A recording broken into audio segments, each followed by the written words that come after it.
Supercrack Estrella presenta. ¿Por qué unos nacen con estrellas y otros nacen estrellados? Parte 2.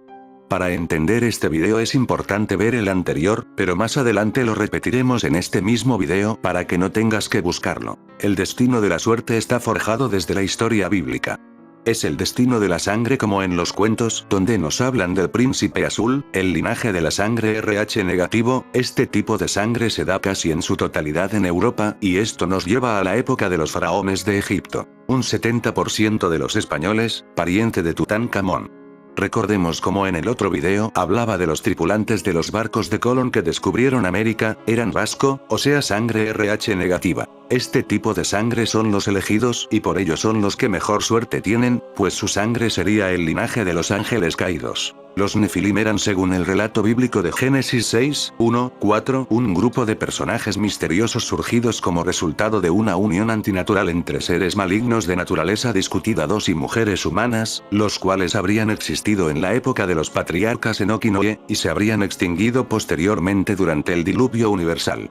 Además del relato que da la Biblia en Génesis, se ha sugerido que los mismos Nefilim son aludidos también en Ezequiel 32, 27, 78 y aparecen también aludidos en los deuterocanónicos Judith 16, 6, Eclesiástico 16, 7, Baruch 3, 26, 28 y Sabiduría 14, 6. La Biblia dice que algunos ángeles de Dios se enamoraron de mujeres en la tierra y las tomaron por esposas. De aquí, según mi teoría, nacen los descendientes de los ángeles caídos. Y esto está muy relacionado con los faraones, los que mejor vivían y con mejor suerte. No es casual que ellos tengan más sangre de Europa, el destino de los elegidos con más suerte que los demás. Hasta un 70% de los varones británicos y españoles y la mitad de los de Europa están emparentados con el faraón egipcio Tutankamón, según un grupo de genetistas en Suiza. El Centro de Genealogía y Genea, de Zurich, ha reconstruido el perfil de ADN del faraón que llegó al trono a los 9 años, de su padre Akenatón y de su abuelo Amenhotep III, basándose en una película realizada para Discovery Channel. Los resultados mostraron que Tutankamón pertenecía a un perfil genético conocido como haplogrupo R1b1a2, al que pertenecen más de un 50% de los varones de Europa Occidental, lo que indica que comparten un ancestro común. Curiosamente, este haplogrupo constituye menos de un 1% los egipcios actuales, según IGENEA. Fue muy interesante descubrir que pertenecía a un grupo genético que se da en Europa. Había muchos posibles grupos en Egipto al que podría pertenecer el ADN, ha señalado Roman Scholz, director del centro IGENEA. Alrededor de un 70% de los españoles y un 60% de los franceses también pertenecen al grupo genético del faraón que gobernó Egipto hace más de 3000 años. Creemos que el ancestro común vivía en el Cáucaso hace unos 9500 años, explica Scholz. El investigador estima que la migración más temprana del haplogrupo R1b1a2 a Europa comenzó con la expansión de la agricultura en el 7000 a.C. Los genetistas, sin embargo, no tienen claro cómo el linaje llegó a Egipto desde su región de origen. El centro está empleando ahora pruebas de ADN para buscar los parientes vivos más cercanos del faraón niño. Solo se ha publicitado durante 3 días, pero hemos visto mucho interés, añadió Scholz. Una cuestión a considerar y que puede ser muy potente a la hora de sugerir la modificación genética por parte de extraterrestres en la humanidad, y que trajo como resultado la aparición del grupo sanguíneo RH, es que la mayor cantidad de personas con sangre RH negativo, según una estimación, se encuentra justamente en la misma zona en la que antes fue Sumeria, donde supuestamente llegaron los Anunnaki, y en sus alrededores. Muy extraño. La sangre del tipo RH negativo es la más extraña y menos común del planeta, concretamente el 0,5% de la población la tiene. Es extraño encontrarla en los antiguos faraones de Egipto, cuando en Egipto predomina el RH positivo, y en el linaje de reyes y líderes mundiales de la actualidad. Diversos investigadores como Walter Emery han descubierto que el RH negativo proviene de un pueblo anterior a todo lo conocido llamado Shemsuor, los seguidores de Horus, con aspecto nórdico que aparecieron después de la última glaciación y una posible catástrofe mundial hace 13.400 años. Esto explicaría por qué hay semejanzas en los mayas y los aztecas con Egipto y sus construcciones. ¿Eran los Shemsuor los científicos que construyeron las pirámides en Egipto y las ruinas de Pumapunku en Bolivia? ¿Este pueblo descendió de seres extraterrestres? ¿El gran secreto de los faraones eran rubios y de ojos azules nórdicos? Existe una cantidad muy elevada de momias del antiguo Egipto con el cabello rubio, pelirrojo y de ojos azules. Muchas de estas momias pertenecían a grandes faraones que, curiosamente, poseían el factor RH negativo en su sangre. Es posible que existiera un linaje de faraones con rasgos de una cultura nórdica mucho más antigua de lo que se pensaba. El gran secreto de los faraones está relacionado con un pueblo de origen nórdico llamado Semsuor, los seguidores de Horus, constructores de las pirámides y relacionados con los continentes perdidos de la historia. ¿Existe algún tipo de interés para que nos salgan a la luz las momias de aspecto nórdico y descubrir la verdad de los Semsuor? Eran los ángeles caídos de la Biblia, los faraones tenían una vida de lujos, mientras los RH positivos era una vida dura y cruel, por esta razón es la suerte que tienen unos y que otros no tienen, está relacionado con la sangre. RH negativo, la sangre de reyes, príncipes, emperadores, faraones, dictadores y seres humanos con suerte en la vida. Los ángeles caídos llamados Shemsuor, los seguidores de Horus. Mencionados en el papiro de Turín y en otros textos a priori históricos, los compañeros de Horus o Shemsuor constituyen uno de los enigmas más inquietantes de la prehistoria egipcia. Las alusiones a estos misteriosos personajes son vagas e imprecisas, pero su intervención en tiempos muy anteriores a la primera dinastía pudo concretarse en el diseño estelar de la Gran Esfinge y de otros importantes monumentos. Pero, ¿quiénes eran los Shemsuor? Para los egiptólogos, se trata de entidades legendarias y, por ende, sin base real. Otros investigadores, en cambio, creen que desarrollaron un papel muy relevante como intermediarios entre dioses y hombres. Padre de la denominación Pueblos del Mar y principal impulsor de los trabajos de Sir Flinders Petrie, Gastón Maspero había visitado Egipto en 1880, formando parte de la misión francesa y, como no podía ser de otro modo, quedó extasiado al ver de cerca las pirámides de Giza, pero, sobre todo, al contemplar la Gran Esfinge, un monumento que le desconcertó. ¿Qué hace aquí, junto a las pirámides, este extraño coloso? Debió preguntarse Maspero, al observar la esfinge en el contexto de la explanada de Giza. En adelante, el arqueólogo francés se dedicaría en cuerpo y alma a estudiar los numerosos enigmas de la civilización egipcia, aunque siempre mantuvo cierta predilección por la enigmática estatua, sobre la que escribió lo siguiente. La gran esfinge Armaquis monta guardia en el extremo norte desde los tiempos de los seguidores de Horus, una estirpe de seres semidivinos y predinásticos que, según las creencias de los antiguos egipcios, habían gobernado esta región miles de años antes que los faraones históricos. La referencia más conocida a los Shemsuor la hallamos en el Canon Real de Turín, Italia, un papiro fragmentado donde se dice que, en efecto, habrían gobernado Egipto durante 6000 años, en un período intermedio comprendido entre el reinado de los dioses y las primeras dinastías de faraones. No obstante, ¿qué grado de fiabilidad tiene este documento? Custodiado en el Museo Egipcio de la capital lombarda, el también conocido como Papiro Real de Turín contiene, básicamente, una relación de los gobernantes del antiguo Egipto desde Menés, o Narmer, hasta la convulsa 17 dinastía. Aunque el principio y el final de la lista se perdieron, de manera que no conocemos ni la introducción a la misma ni los detalles de los gobernantes que siguieron a la citada 17 dinastía, la relación incluye, en la parte posterior del papiro, a los gobernantes de Egipto antes que Narmer, reyes que, insistimos, eran de naturaleza divina, semidivina o no enteramente humana. ¿Cómo debemos interpretar esto último? Al contrario de lo que sucede con otros papiros, cuyo contenido parece referirse a sucesos legendarios, mágicos o especulativos, o eso es lo que interpretaría un observador pragmático, muy pocos dudan de la historicidad del canon real. Esto es, refleja nombres y detalles fidedignos, datos que han podido contrastar los prestigiosos egiptólogos y papirólogos que han tenido acceso al mismo, desde Jean-François Champollion hasta Richard Parkinson y Bridget Leach, pasando por Giulio Farina y Alain Gardiner, por citar solo a unos pocos de entre quienes lo han investigado. Así, la opinión generalizada es que el escriba autor del texto, probablemente a las órdenes de Ramsés II, compiló varias listas depositadas en los principales templos de Egipto, limitándose a transcribirlas. La relación de los gobernantes mencionados en el documento es asombrosamente prolija en detalles, a tal punto que los períodos de los reinados están consignados por años, meses e incluso días, lo que da idea de la minuciosidad de sus autores.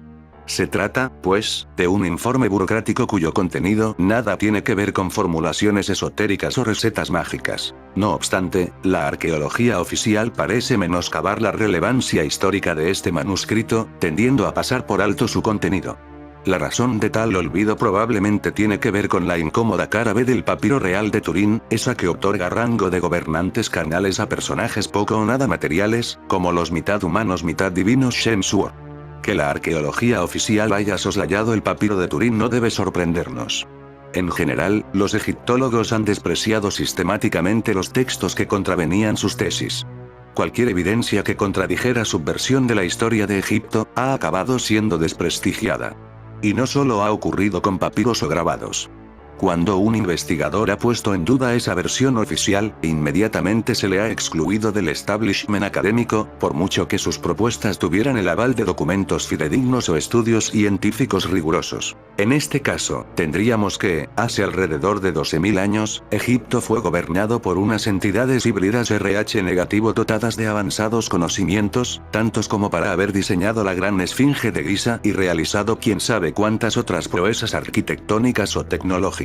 Paradójicamente, la irrupción de los Shemsuor se habría producido en los albores de la civilización en el Valle del Nilo, si hacemos caso de la historia aceptada sobre la evolución humana. Así, hace 12.000 años, justo cuando declinaba la última glaciación, la temperatura subió gradualmente en el norte de África, delta del Nilo incluido, región que comenzó a recibir importantes precipitaciones que, más tarde, dieron paso a la formación de pastizales con cereales silvestres que atrajeron a gran variedad de animales y estos, a su vez, a grupos humanos de cazadores-recolectores. Claro está que este complicado proceso no se produjo de la noche a la mañana, sino que duró milenios, estableciéndose el neolítico egipcio tan tarde como hace 6.000 años. Obviamente, esta última cronología de los hechos no funciona con la datación de la gran esfinge propuesta por Bauval, alrededor del 10.500 a.C., ni mucho menos con la que sugieren los geólogos ucranianos Vyacheslav I Manichev y Alexander G. Parkomenko, según los cuales el monumento ya estaba en Giza hace 800.000 años. Por otra parte, si aceptamos las divisiones de la historia de la humanidad para el antiguo Egipto y situamos a los habitantes de esta región en la Edad de Piedra, 4 milenios antes de Cristo, ¿cómo es posible que estos hombres y mujeres recién salidos de las cavernas fueran capaces de construir algo ni remotamente parecido a la gran esfinge de Giza? Algo nos dice que la cronología sobre la historia de la humanidad está equivocada. Eso antes que la nuestra existió otra humanidad, una especie de civilización madre altamente evolucionada desde el punto de vista tecnológico y probablemente espiritual. En el primero de los casos, Heródoto, siglo V a.C., a menudo considerado padre de la historia, recogía por boca de los sacerdotes de Tebas una historia de Egipto bien distinta a la que conocemos hoy. Así, el cronista griego se refería a un episodio en el que los sacerdotes tebanos le mostraron 345 estatuas que parecían representar a imponentes dioses. Sin embargo, para sorpresa del historiador, los religiosos apuntaron que no se trataba de dioses, sino que cada coloso simbolizaba cada una de las generaciones de grandes sacerdotes que les precedieron, hasta completar 11.340 años de gobiernos de los hombres. Y subrayaban esto último, gobiernos de los hombres, para a continuación remarcarle que antes de estos hombres, los dioses eran quienes reinaban en Egipto, morando y conversando entre los mortales, y teniendo siempre cada uno de ellos un imperio soberano. Los 9 libros de la historia, libro segundo, cap. Por lo anterior, se infiere que los sacerdotes de Tebas distinguían claramente 2 rangos de reyes de Egipto: los humanos, que habían gobernado el país desde hacía 11.340 años, y los dioses, que no solo gobernaron físicamente Egipto durante un período igual o mayor, sino que lo hicieron mezclándose con aparente naturalidad entre los habitantes del país del Nilo. Por su parte, Manetón, siglo III a.C., sacerdote e historiador egipcio que vivió durante los reinados de Ptolomeo I y Ptolomeo II, también se refería a estos dioses y semidioses gobernantes en su obra egiptíaca, una especie de cronología que confeccionó a partir de las listas reales que le facilitaron los sacerdotes de otros templos. Diseño estelar en la misma, Manetón establecía 4 dinastías anteriores a Menés, 2 de dioses, 1 de semidioses y una cuarta de transición, adjudicando el origen de la civilización egipcia al gobierno de 7 grandes divinidades Ta, Ra, Shu, Geb, Osiris, Set y Horus, que permanecieron en el poder durante 12.300 años. A continuación, gobernó una segunda dinastía encabezada por el primer Tote, integrada por 12 faraones divinos, 1570 años de gobierno, tras los cuales ascendieron al poder 30 semidioses, generalmente identificados con los Shemsuor y simbolizados por halcones, que gobernaron el país durante 6.000 años. Tras estos, siempre según Manetón, se produjo un período de caos, hasta que, finalmente, Menes encauzó la situación y logró la unificación de Egipto. Obviamente, la egiptología ortodoxa incluye estas cronologías en la categoría de los mitos, no en la de los sucesos históricos comprobables. Al fin y al cabo, las fuentes que nos ofrecen información sobre los Shemsuor son ciertamente escasas.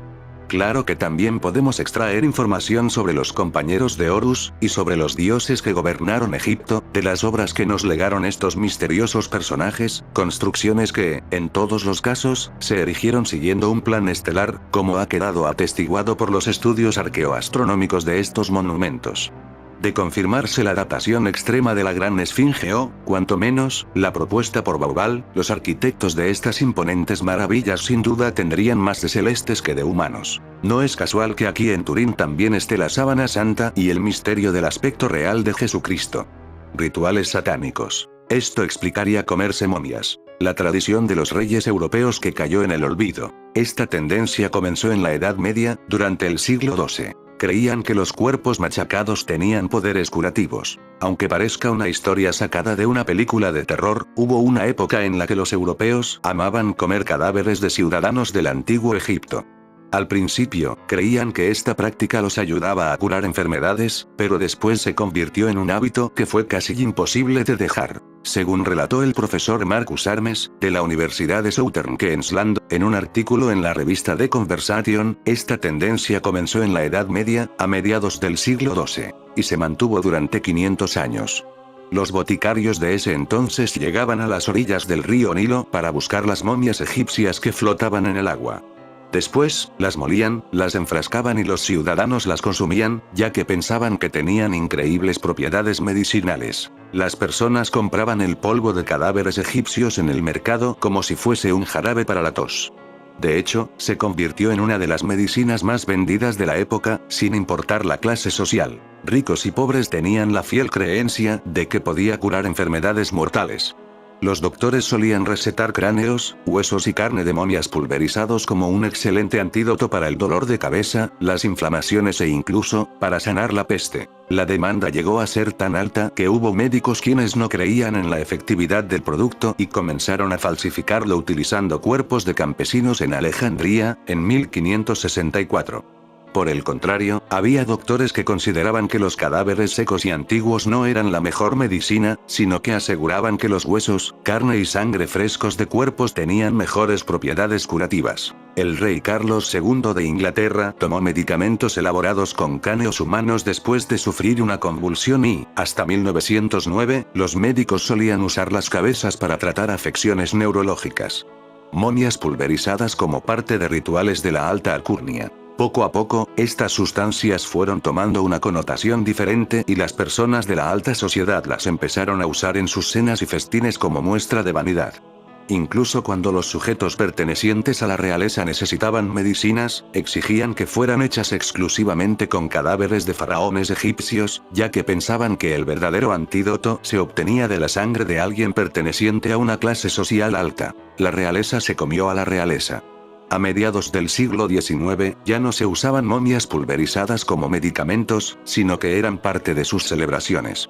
Según Armes, los victorianos solían hacer fiestas de desenvolvimiento, en las cuales las personas de alta alcurnia se reunían para desenvolver cadáveres egipcios que se comían únicamente por entretenimiento. El gusto por esta tradición se despertó en 1798, después de la expedición del emperador de Francia Napoleón Bonaparte.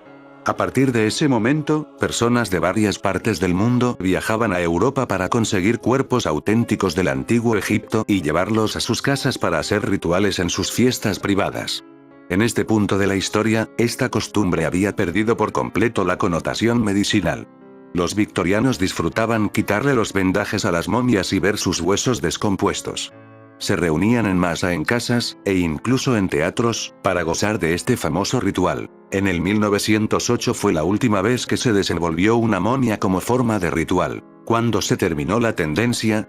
A inicios del siglo XX, los ciudadanos de todo el mundo empezaron a considerar esta práctica desagradable. Además, las personas tenían una perspectiva diferente de los cadáveres descompuestos. Les inspiraba tristeza, creían que era algo insípido y lamentable. Hoy en día, los médicos, arqueólogos y científicos recomiendan nunca desenvolver cadáveres, ni mucho menos comerlos. Sin embargo, según argumentó Hermes, hay personas que aún encuentran atractivo en adquirir momias egipcias, por lo que están disponibles en el mercado negro y tienen una demanda relativamente alta. Unos nacen con buena estrella y otros estrellados es una frase popular que intenta explicar la arbitraria, random, buena y mala fortuna de algunas personas. Se dice normalmente que las personas que tienen mucha suerte en la vida y consiguen todo fácilmente, nacieron con estrella o con buena estrella, mientras que las personas con mala suerte y muchos problemas nacieron con mala estrella. Es decir, las personas que emplean estas frases atribuyen las bendiciones o los problemas a una fuerza mayor, a la voluntad de un dios, del destino o del universo, y no a las acciones de cada persona. Este refrán utiliza un juego de palabras entre el término estrella, star, y los dos significados de estrellado starry. Dicen que hay gente que nace con estrella y gente que nace estrellada, y aunque no soy de términos absolutos, tiene un pozo de certeza. Hay quien llega a este mundo con la suerte de cara, y quien tendrá que sudar intensamente para subir cada peldaño. El simple hecho de nacer ya te condiciona. La familia en la que llegas al mundo, el momento, el lugar, los genes que heredas. Ni nacemos iguales, ni la vida nos trata igual, pero subestimar el poder del talento y la fuerza de voluntad para darle la vuelta a la tortilla es de ingenuos. Siempre lo he dicho. Tan cierta es la existencia del destino, como del libre albedrío, aunque suene a paradoja. Vamos a plantear algunas teorías de dónde se encuentra la suerte, pero nos centraremos en una, la de la sangre de tipo RH negativo, y RH positivo, siendo los de RH negativo los que serían nacidos con estrella, con suerte en la vida, mientras que los de tipo RH positivo serían los nacidos estrellados, con peor suerte, y todo está relacionado con una vieja historia de la humanidad, que nos lleva a la época de los ángeles caídos donde estos crearon su descendencia con las mujeres en la tierra. Estos humanos fueron los RH negativo que crearon los ángeles caídos llamados en la era moderna extraterrestres. Los extraterrestres ángeles caídos demonios, ayudan desde su dimensión del antimundo a estos que tienen la sangre tipo RH negativo, son ayudados con una especie de inteligencia artificial y algoritmo. Las élites de poder que trabajan en nuestra dimensión para estos ángeles caídos también ayudan a los que tienen esta sangre del tipo RH negativo. Desde el mismo día que nacemos, se nos toma una muestra de sangre para forjar nuestro destino. En cierto modo es un pacto secreto y oculto que ni nosotros mismos tenemos que saber por qué se tomó hace siglos mediante reencarnaciones nuestras. Pero ¿cómo funciona esa inteligencia artificial desde su otra dimensión para controlar la vida y destino de los seres humanos? Pienso que en realidad sería muy parecida a la inteligencia artificial que tenemos en nuestra dimensión en 3D, es como cuando buscamos en el ordenador cierto contenido, y el algoritmo luego se encarga de poner en todas las búsquedas lo que más vemos. Si lo que miramos por internet son cosas negativas, la búsqueda que saldrán en el futuro serán negativas, mientras que si son cosas positivas, pues tendremos cosas positivas.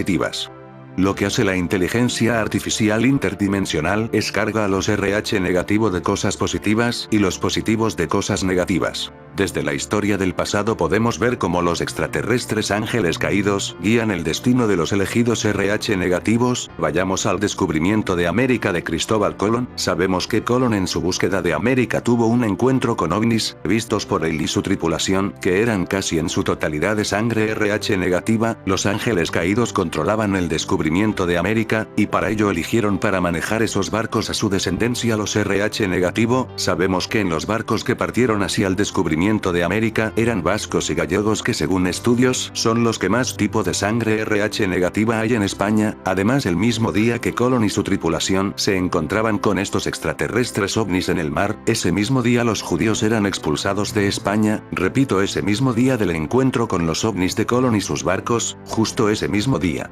Los judíos salían de España. Ellos controlan la historia o la fabrican a su antojo y usan a los de RH negativo. ¿Tienes sangre RH negativo?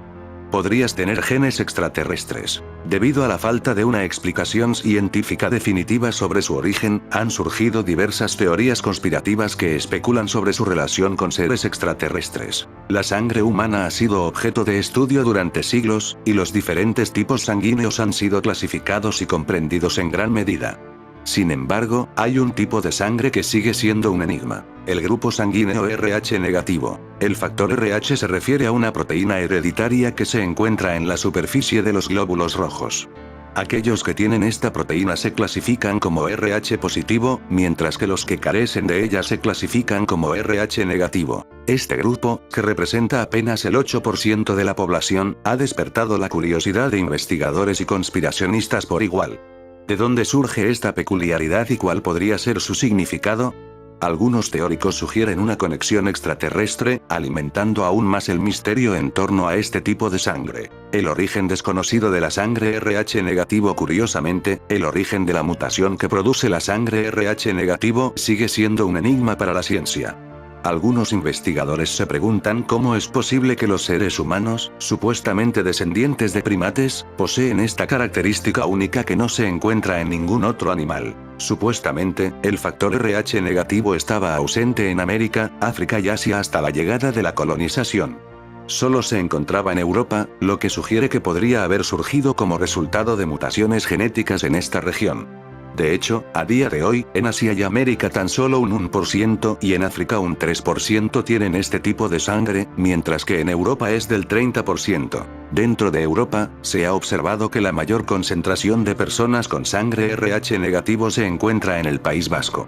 Se estima que hasta el 35% de la población vasca tiene sangre RH negativo, lo cual es notablemente superior al promedio global. La concentración más alta de personas con sangre RH negativo se encuentra en el País Vasco, donde se estima que hasta un 35% de la población posee este tipo sanguíneo. El hecho de que en el País Vasco se hable el euskera, un idioma antiguo, único en Europa y cuyo origen se desconoce, ha llevado a algunas especulaciones sobre un posible origen ancestral o aislamiento genético en esta región. Sin embargo, estas teorías no cuentan con evidencia científica sólida. Características y peculiaridades. Las personas con sangre RH negativo tienen algunas características distintivas en comparación con aquellos que son RH positivo. Algunos afirman que tienen una presión arterial más baja, un pulso más lento y una temperatura corporal más baja de lo normal. Además, se dice que tienen una buena visión, sensibilidad extrema a la luz solar y una mayor tendencia a experimentar electricidad estática. Sin embargo, es importante señalar que estos rasgos no están respaldados científicamente. Además, estas personas pueden donar sangre a personas con cualquier tipo de sangre RH, pero solo pueden recibir sangre de personas RH negativo. Una de las peculiaridades más importantes del RH negativo se manifiesta durante la gestación. Si una mujer es RH negativo y concibe un bebé con sangre RH positivo, existe un riesgo de complicaciones debido a la incompatibilidad sanguínea entre la madre y el feto. Esto se debe a que el sistema inmunológico de la madre puede desarrollar anticuerpos contra el factor RH del feto, lo que puede resultar en eritroblastosis fetal. Teorías conspiranoicas y conexiones extraterrestres. La falta de una explicación científica concluyente sobre el origen del RH negativo ha llevado a la proliferación de diversas teorías conspirativas. Una de las más populares es la idea de que este tipo de sangre tiene una conexión con seres extraterrestres. Según los defensores de esta teoría, el RH negativo podría ser el resultado de una mezcla genética entre humanos y entidades de otros mundos. El ser humano es la única especie en el planeta que tiene la capacidad de poseer sangre con factor RH negativo. La alta concentración de RH negativo en el País Vasco ha ampliado aún más las especulaciones. Algunos teóricos sugieren que esta región, con su idioma único y su origen desconocido, podría ser un punto clave en la historia de la humanidad, y posiblemente una zona de contacto extraterrestre. Los defensores de esta teoría argumentan que las personas con sangre RH negativo tienen una serie de características inusuales, como una mayor sensibilidad psíquica, una mayor propensión a tener experiencias paranormales y una mayor resistencia a enfermedades comunes. También se cree que estas personas podrían tener una mayor conexión con el fenómeno de los avistamientos de ovnis y las abducciones extraterrestres. En un documental llamado Ancient Aliens, se explica que el 90% de las personas con sangre RH positivo han tenido experiencias relacionadas con avistamientos de ovnis, encuentros extraterrestres y abducciones.